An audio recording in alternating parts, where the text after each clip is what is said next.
What is good, guys? I hope y'all are chilling. I appreciate you being here today with me. And today we're going to talk about Markelle Fultz. Markelle Fultz is a player that I feel like is super underappreciated by NBA fans right now. And like, I get it, right? He plays for the Orlando Magic. He came back at the very end of last year, only played like 20 or so games. But I love Markelle Fultz's game.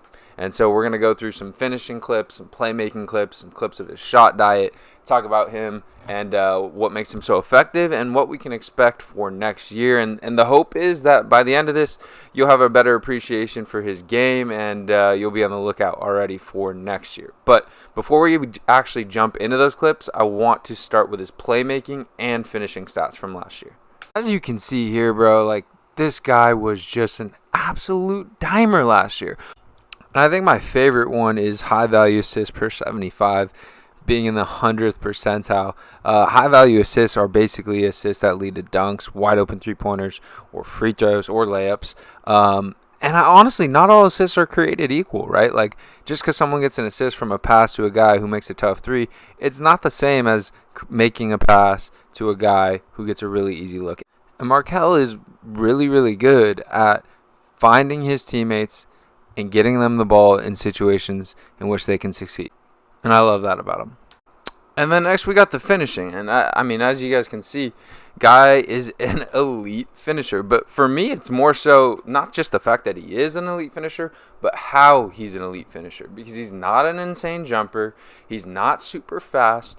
But he has these herky-jerky, non-traditional movements when he's getting downhill. Similar to SGA, similar to Harden, but with his own flavor to it.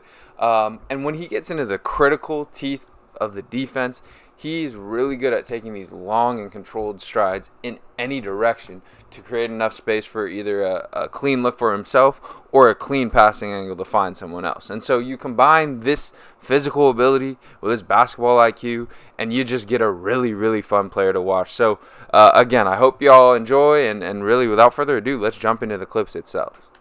All right, we're going to start this thing off with his playmaking because, personally, that is my favorite part of his game. And this is just filthy. You see right here, he's going to get Lance Stevenson, drive, spin, lose him, draw the help, drop it off to Wendell Carter Jr. Just filthy stuff. I think we're going to see a ton of this from Markelle this year in the half court. Beautiful stuff. All right, apologize for the piss poor quality on this one, but we got to work with what we got here. Going to spin baseline, common theme with him, and then we're going to stop it right here. He's going to kick it out in the corner to Mo Bamba here. You can't even really see him here, but watch this. He can't get it there on the fly. Bounce pass right over Georges Niang. That's just special pass-making ability, bro.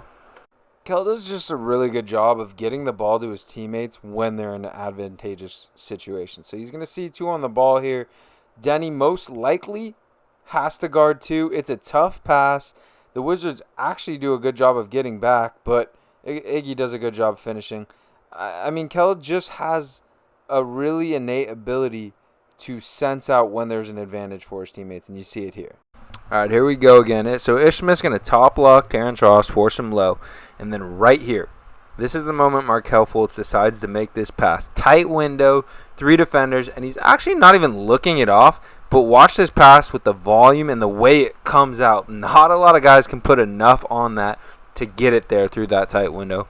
Dime by Markelle. All right, similar play here. And obviously the ability to make this pass is cool. But what I love is just like, this is such a quick read. It's there for a half second. If he doesn't get there, it's gone. But he gets it to Iggy, gives Iggy a chance to make a play. And, I mean, that's just a great read. All right, we're going to get a little open court Kell here. And he loves this spin move. Completely loses Isaiah Joe here. Actually loses the handle a little bit, but because he knows where everyone is, draws the help, kicks it out to Gary. Cash. All right, guys, this is the shit that gets me so fired up here. So right here, 2 on the ball. He understands that Mo Bamba is going to be rolling, and as a result, Isaiah Joe has to come tag that roller. Immediately, that ball is flying into the corner to RJ Hampton. That is elite point guard level play, and it's one thing to be able to identify it here, right? Like you understand, all right. It's another thing to make that pass through the defense over 2 big men on the money to RJ Hampton, and it didn't take a while either. It was immediately. All right, simple post spin on the smaller defender, draws both help defenders, kicks it out to Iggy, Cash. It's just a common theme with Markelle. He'll get downhill, create an advantage, see the advantage, and then make the defense pay for it. All right, Kellen semi-transition here, but I want us to focus on one thing. That's a nice cross, by the way. But this second stride here is ridiculous, and it's the key to everything. It is so long, exaggerated, but it gets him to a spot where Pascal has to commit. And once he does, he drops it off to Mo. You just can't really teach that type of feel. More floor general Kel here. Right here, we're going to freeze it. This is when he decides to make the pass. He sees Kennedy setting the screen on Duncan, throws Chuma open into the corner. Really the only place where he's going to be able to get this shot off. Help comes, but it's too late. All right, let's get to the finishing. Again, Kel, 77.5% at the rim, and he's actually a 97th percentile finisher on reverse layups. He uses these long, herky-jerky strides. He loves this spin move.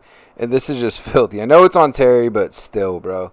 That's just insane finishing ability.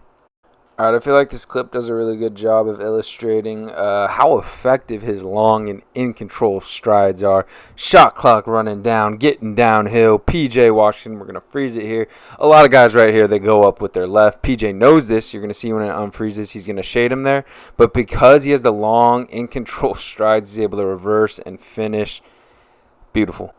Open court Kel looking like a gazelle here, bro. Nothing crazy, but just the functional strength to go through Braun on this drive is impressive. All right, here's Kel just getting it in the pick and roll, navigating the screen right here. That push dribble to get Quinn on his back. Then JaVale reaches, pushes it back left, goes into his body a little bit, finishes with the left. That's just getting to where you want, bro. Okay, so I know Kuz and Troy Daniels are not exactly elite defenders, and honestly, Troy Daniels can do a lot better closing the gap here. But Markelle Fultz is just so good at using his long, controlled strides to get through tight spaces where there doesn't appear to be a ton of space. All right, so this is a super nuanced finish by Kel here. Miles is actually going to do a pretty good job sticking with him, but what I want us to focus on here is this last stride. It is so long, and it's able to create enough space for Kel to pull it back up and take a jumper. All right, this is probably my favorite Kel drive and finish of all time. Behind the back on KCP, splits him and JaVale, and then we're going to pause it here. Braun comes to help, and it's almost like a mid-air pump fake. He puts it up in the air so Braun bites, goes right back underneath, up and under. I mean, that is just supreme finishing ability. I love it. I love it. This is the most Markelle Fultz play ever. First off, I want you guys to notice the situation in the game. This is a big, big possession here. He's going to isolate, get JaVale on the switch, fake spin to get a little bit of space. And then the big thing here is he's going to go up and finish with the left. If he goes up with the right, he still might make it, but the left guarantees it, and that's ball game. The up and under god right back at it, bro. We got the baby Davion. Get that baby out the street. Help comes, up and under. Whoop! Filthy, bro. Filthy. Apologies, guys. The first half of this clip gets cut off, but same hand reverse. Had to throw it in there. That's touch.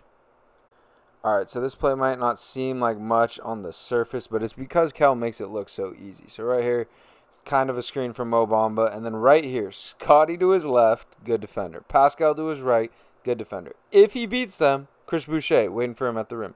A lot of guys don't even attempt to split this, but here Markelle goes with his herky-jerky, long-ass strides, gets Boucher to commit, and then he's up and under, bro. All right, this is a cheeky finish. I wanted to throw it in here. Boom. Baby Hezzy on Precious. Then we'll pause it right here. Like, this is a tough-ass finish. The body control, the touch, it's just all there for this man. All right, I know we touched on it a little bit earlier with the Braun clip, but Kel has really good functional strength for his size. Right here, Laurie does a good job of not biting either way. And Kel literally just goes through him. Like, that's a man definitely 30 to 40 pounds heavier than him, and Kel didn't feel him.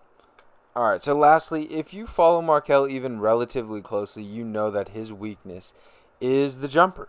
And while I don't think he'll ever get to like an above average three-point shooter, he is at this point, in my eyes, already an above average mid-range shooter. And he's talked about it before. He wants to get to certain kill spots on the floor, and I'm going to just let these clips run. And you can kind of see a common theme. I don't know that there's a perfect comparison, but someone that comes to mind for me is like a DeMar DeRozan, where he's turning over his shoulder and shooting over smaller guys. He's doing these hezzy dribbles that freeze guys. And that's kind of the diet of mid-range shots that he takes. And they're effective. He's good at them. Now, if he does ever develop a three-point jumper, just like a standstill, wide-open three-point jumper, the sky truly is the limit for this man. All right, so before we get out of here, I'm just going to let some extra clips play in the background. But JJ Redick had Kell on his podcast a little over a year ago. And they talked really candidly about his game. And I just thought it was super dope to hear straight from Markelle, the inspiration around his game, how he views it. And then again, a hooper's perspective of someone who's played it and seen it live, what it's like to defend it. So I'm just going to go ahead and let the tape roll. Kel, I wanted to ask you about your movement. Because there's the way you move is so unique. Yeah. And I've never really asked you about this, but guarding you is hard. There's a shiftiness, there's an awkwardness to the movement. Mm-hmm. Is that something that just came naturally, or is that something, especially with the basketball, that you were able to develop? It's funny you say that. It was kind of like growing up. I used to always like street ball. I was always into street ball, hot sauce, all that. And so it was kind of a combination of one, having big feet and always tripping. I was very clumsy, growing up. So I had to learn how to control my body a little bit differently, but also having a little bit of mocking, street ball, and finding a way to get away with it on the court, where I made it legal.